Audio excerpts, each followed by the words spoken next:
जय भोले, जय माता की। जय भोले, जय माता। पिताजी, यह प्रश्न एक भाई के द्वारा पूछा गया है जिनका नाम मोहित है। वह लिखते हैं कि जय भोले पिताजी और माताजी, हमारे यहाँ पिछले साल काल सर्प योग की पूजा हुई थी। रुद्राभिषेक के बाद उसका प्रभाव बहुत बढ़ा था। इस साल भगवान सालिग्राम की बटिया रख दी गई थी शिव परिवार के साथ रुद्राभिषेक में। इस प्रकार की गलती कर देते हैं कुछ पंडित। इसका भुगतान जो पूजा करवाता है उसको करना पड़ता है। इसके दुष्प्रभाव से भगवान और धर्म के प्रति भाव क्षीण हो जाता है। क्या करे पिताजी, उनके प्रति भाव की कभी कमी ना हो। कृपया मार्गदर्शन करें।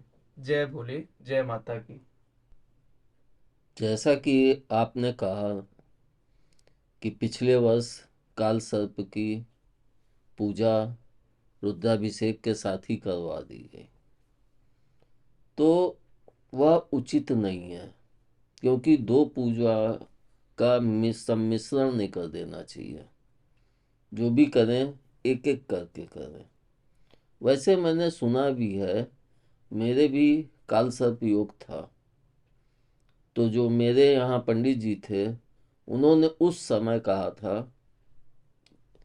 कि काल सर्प योग की पूजा जो है वह सिर्फ त्र्यंबकेश्वर में ही होती है, बाकी वह पूजा कहीं पे भी नहीं होती है।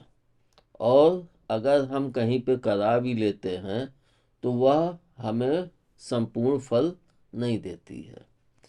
लेकिन उसकी रुकावट के लिए उन्होंने एक सर्प की अंगूठी पहनाई थी, जो भी कुछ करके, अभिमंत्रित करके या कुछ भी करके पहनाई थी।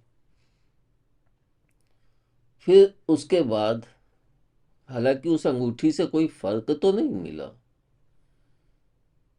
लेकिन हाँ, एक समाधान करके पहना दिया गया तो एक संतुष्टि हो जाती है कि मैंने इसका समाधान करके पहन लिया है। इसके पश्चात मैं त्र्यंबकेश्वर गया और वहाँ पे कालसर्प योग की पूजा की थी, जिसमें सुबह उठ के मंदिर में जाना था। पंडित जी ले गए वहाँ पे, सुबह 4 बजे दर्शन करवाए, प्रभु की स्नान ध्यान पूजन किया। उसके बाद आके उन्होंने अपने ही जहाँ पे निवास उन्होंने बना रखा था, पूजा का कमरा, वहाँ पे बैठाल के उन्होंने काल सर्प योग की पूजा करवाई थी। लेकिन अब कई पंडितों से सुनने को मिलता है कि काल सर्प की योग की पूजा यहीं करवा लो। पहले ऐसा था कि त्र्यंबकेश्वर में होती और कहीं नहीं होती, अब पंडित लोग यहीं पे कर देते हैं। तो उसका कारण मैंने यही समझा कि वहाँ भेज के उससे अच्छा मैं यहीं वो पैसा कमा लूँ, क्योंकि त्र्यंबकेश्वर जाने में भी जो भी 10-12 हज़ार का खर्चा लगता है वो यहाँ 5-6 हज़ार में हम निपट लें। लेकिन वह संपूर्ण फलदायी नहीं होगा, क्योंकि वहाँ पे प्रभु की प्राण प्रतिष्ठित शिवलिंग है। और यहाँ पे हम जो भी जिस प्रकार भी पूजा करते हों, हालांकि मैंने आज तक उस पूजा को नहीं देखा है, इसलिए मुझे उस पूजा के विषय में कोई भी जानकारी नहीं है। लेकिन हाँ, त्र्यंबकेश्वर की पूजा में मैंने गया था और मुझे वहाँ पे बड़ा ही आनंद आया था। मैं वहाँ पे 3 दिन रुका था। तो वो पूजा होती है वास्तविक। फिर आपका दूसरा प्रश्न में कि उसमें शालीग्राम की बटिया रख दी गई, इसका सबसे उपयुक्त जो हम लोग देखें अगर, तो मुझे यही समझ में आता है कि शालीग्राम पंडित लोग अपने हिसाब से कि और कैसे बेस्ट करें। जैसे कि आप शिव मंदिर जाइए तो वहाँ पे राधे राधे कृष्ण सीताराम या ये, तो वो सिर्फ इसलिए करते हैं कि जो व्यक्ति जो भक्त पूजन करवा रहा है उसको वो किस भगवान के प्रति उसका लगाव अधिक है उनको भी उसमें सम्मिलित करके और तब वो पूजा रुद्राभिषेक की करवा देते हैं। लेकिन एक चीज आप सोचिए कि कोई चीज का मिश्रण कर देंगे तो ना तो हम शिव को समर्पित हो पाएंगे और ना हम विष्णु को समर्पित हो पाएंगे, क्योंकि हमने दोनों को ही एक में सम्मिलित कर दिया। जबकि आदिकाल से रुद्राभिषेक में शिव परिवार ही बैठता है, ना कि कोई और देवी देवता उसमें विराजते हैं। लेकिन यह नई पद्धत चालू होने के कारण लोग भ्रमित भी हो रहे हैं। इसको हम और भी देखें अगर, तो पहले खिचड़ी थी 14 तारीख को पड़ती थी हमेशा, आजकल खिचड़ी 2 दिन पड़ती है। आजकल हर त्योहार 2 दिन होते हैं। तो ये चीजें पहले क्यों नहीं होती थी, अब क्यों होती हैं? एक तरह से देखें तो हम लोगों के जो भी पंडित लोग हैं या बड़े बड़े सनातनी हैं, उन लोगों ने कभी इस चीज का विरोध भी नहीं किया और ना इस पे संपूर्ण विचार किया हो या न किया हो, ये मैं नहीं कह सकता। लेकिन यह बातें विचारणीय हैं। इसको अगर हम देखें, कोई पूजा पद्धत है वह जिस तरह से की जाती है, अगर हम उसमें कुछ भी बढ़ा दें या घटा दें तो क्या वह संपूर्ण फल को प्रदान करेगी? वह अपने संपूर्ण फल को कभी भी नहीं प्रदान करेगी। फिर आपने कहा कि इससे हम कैसे बचें, तो मेरा यही सोचना मानना है कि जो भी पंडित इस प्रकार की पूजा कराता है उससे हम उस पूजा के पश्चात एकदम व्यवहार नाता रिश्ता तोड़ लें, क्योंकि आप पैसे के पीछे भाग के एक गलत पद्धत का निर्माण कर रहे हैं, जो कि नहीं होना चाहिए। जैसा कि मैं पहले भी बोला हूँ कि रुद्राभिषेक में थर्माकोल का त्रिशूल, थर्माकोल का डमरू, ये सब नहीं होना चाहिए। पहली चीज तो पंडित को एकदम किनारा कर दो और कोई सही और अच्छा पंडित ढूंढो। भले 2 पैसा ज़्यादा लगे या कम लगे वो नहीं, लेकिन हम जो पूजा कर रहे हैं उससे हमें संपूर्ण संतुष्टि होनी चाहिए, क्योंकि उसको हमें किसी को दिखाना नहीं है, उसका फल हमारे परिवार को मिले ताकि हम लोगों के सुख और शांति की प्राप्ति हो सके।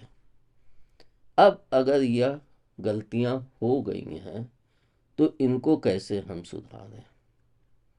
इसके लिए सबसे उपयुक्त जो मुझे लगता है वह यही है कि हम लोग पश्चाताप तो करते हैं कि अरे ऐसा हो गया, तो ऐसा तो नहीं होना चाहिए। सोचते हैं 1-2 दिन कि मेरे से ये गलती हो गई, ये हो गया, लेकिन उसका सिर्फ पश्चाताप करते हैं, प्रायश्चित नहीं करते हैं।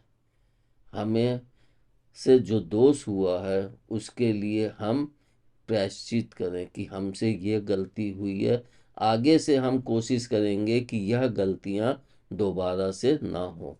क्योंकि अगर हम गलती करें और प्रायश्चित करके उसका कुछ प्रभाव कम कर दें और फिर से हम वही गलती कर दें तो फिर हमें वह चीज़ नहीं प्राप्त होगी। क्योंकि एक बार गलती करने के पश्चात हमने दूसरी बार जब गलती की तो हमारा सब कुछ प्रभु जानेंगे कि यह व्यक्ति पहले भी गलती किया और प्रायश्चित करने के बाद फिर वही कर्म कर रहा है।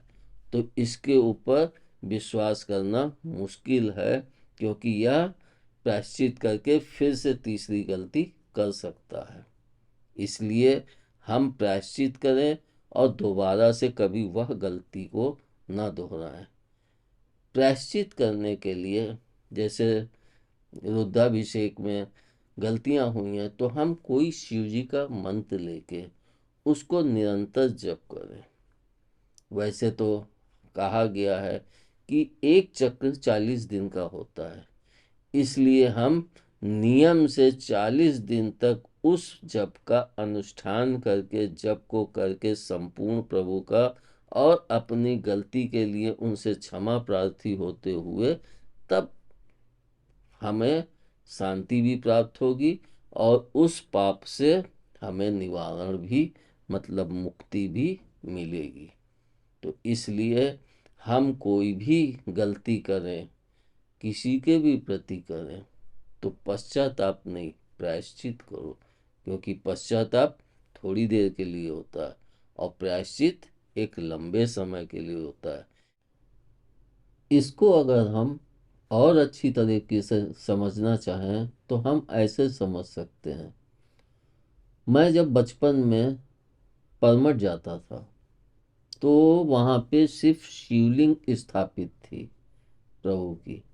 बाहर में नंदी जी और त्रिशूल लगे थे और अंदर शिवलिंग स्थापित थी, और फिर ऐसे करके गणेश जी और वो सब प्रभु लोग विराजित थे। बाकी बाहर में कुछ भी नहीं था। लेकिन जैसे जैसे समय परिवर्तित होता गया, मतलब आगे बढ़ता गया, तो फिर बगल में 3 मतलब अच्छे खासे बड़े दर बना के प्रभु की मूर्ति आदम कद की होंगी।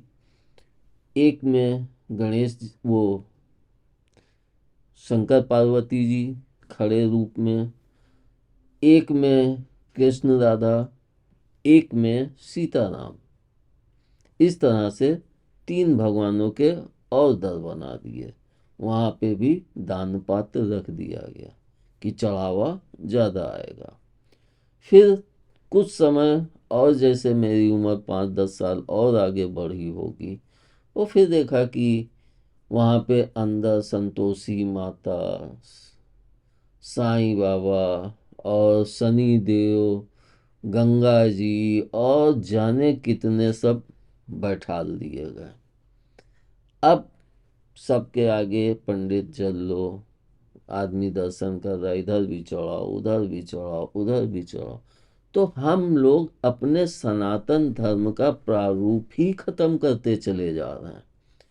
किसी भगवान का, मान लो आनंदेश्वर शिव जी का था, आनंदेश्वर, अब इतना सब वहाँ पे विराजित कर दिए गए, तो अब हम उसको किस नाम से पुकारें? क्योंकि वहाँ पे शनि देव भी विराजित हैं, वहाँ पे तमाम भगवान लोग सब विराजित हैं। तो वह सिर्फ यही दर्शाता है कि आजकल के युग में व्यक्ति के लिए धन से अधिक कोई भी चीज नहीं है। मतलब उसके संस्कार, उसका भाव कुछ नहीं, सिर्फ धन और धन ही धन है। जैसा कि मैंने पहले भी कहा है कि पढ़ाई व्यक्ति करता है कि कितना धन इस पढ़ाई में आगे चल के कमाएंगे। वही सब प्रारूप, धन के लिए ही खाएंगे, धन के लिए ही मंदिर बनाएंगे, तो धन ही प्राप्त करना है तो फिर जीवन भर रोते ही रहना है, क्योंकि हम धन धन के पीछे भाग रहे हैं, तो हम खुद ही धन धन होते जा रहे हैं। और इसको मैं सिर्फ आनंदेश्वरी तक नहीं देखता हूँ। मैं जब त्र्यंबकेश्वर मंदिर गया था तो वहाँ पर भी मैंने देखा था कि उस परिसर के अंदर कोई भी दूसरी मूर्ति विराजित नहीं थी, सिर्फ शिवलिंग था प्रभु का। यहाँ तक कि वहाँ पे आदम का शिव पार्वती जी की भी मूर्ति नहीं थी। तो वहाँ पे मुझे बड़ी प्रसन्नता हुई थी। लेकिन वही बाद में जब मैं महाकाल गया, अभी तो नहीं, जब से बन गया तब से तो नहीं गया हूँ, लेकिन उस समय जब मैं गया था तो वहाँ पे हनुमान जी नीचे झल, जैसे उनके मुंह से जल, कुछ ऐसा दृश्य था, अब तो याद भी नहीं है। और सब कुछ वहाँ पे भी चित्र द्वारा और वैसे बना हुआ था। तो मैं सनातन धर्म जितने भी ऋषि मुनि या वो हैं, उनसे यही प्रार्थना करूँगा कि जहाँ पे जिस प्रभु का प्रारूप विराजित है उसको वैसा ही रहने दें। वहाँ पे खिचड़ी ना पकाएं कि सब चीज़ें मिक्स कर दें, तो हम इधर चढ़ाएं, उधर चढ़ाएं, उधर चढ़ाएं, तो इससे हमारे जो भक्त हैं मंदिर के, जो वहाँ पूजा करने आते हैं, उनके भाव का भी ह्रास होगा कि यहाँ तो सनातन धर्म में सिर्फ लूट ही लूट है। अतः इस चीज़ को बंद करके आप लोग ऐसा कुछ कीजिए कि जहाँ पे जिस प्रभु का वास है, जिस प्रभु का स्थान दिया गया है, उसका ही वहाँ पे पूरा वातावरण होना चाहिए, ना कि किसी और का। लेकिन शिवलिंग सभी मंदिरों में होता है, उनको उस हिसाब से अगर शिवलिंग नहीं होता है तो कोई भी मंदिर कभी भी पूर्ण नहीं होता है। इसलिए शिवलिंग हर जगह विराजित होता है, लेकिन जहाँ पे शिवलिंग होता है वहाँ पे और मूर्तियों को स्थान नहीं देना चाहिए क्योंकि वह प्रभु के उस पे ही निर्मित है। इसलिए आप आगे से हमेशा ध्यान रखें कि जो हमारी पूजा वास्तविक होती है हम उसी पूजा को करें। अगर नहीं समझ में आता है तो हम शिवलिंग का निर्माण अपने हाथ से करके प्रभु को बैठाल के और फूल माला जो मन में आए, जैसे आए, पूरे भाव से उनको समर्पित करें। और समर्पित करने के पश्चात जो भी हमें मंत्र आता है, क्योंकि प्रभु ये नहीं कहते हैं कि तुम इस मंत्र को करोगे तो मैं ज़्यादा प्रसन्न होऊंगा, ये मंत्र करोगे तो मैं कम प्रसन्न होऊंगा, ऐसा तो नहीं है। प्रभु सिर्फ भाव के भूखे हैं। हम कितने भाव से उनको चीज़ें समर्पित कर रहे हैं, वैसे ही भाव से वो हमारे प्रति समर्पित होंगे। इसलिए हम जो भी पूजा करें, जो भी वो करें, उसमें हमारा भाव संपूर्ण होना चाहिए। धन्यवाद। जय बोले, जय माता की। जय बोले जय माता की।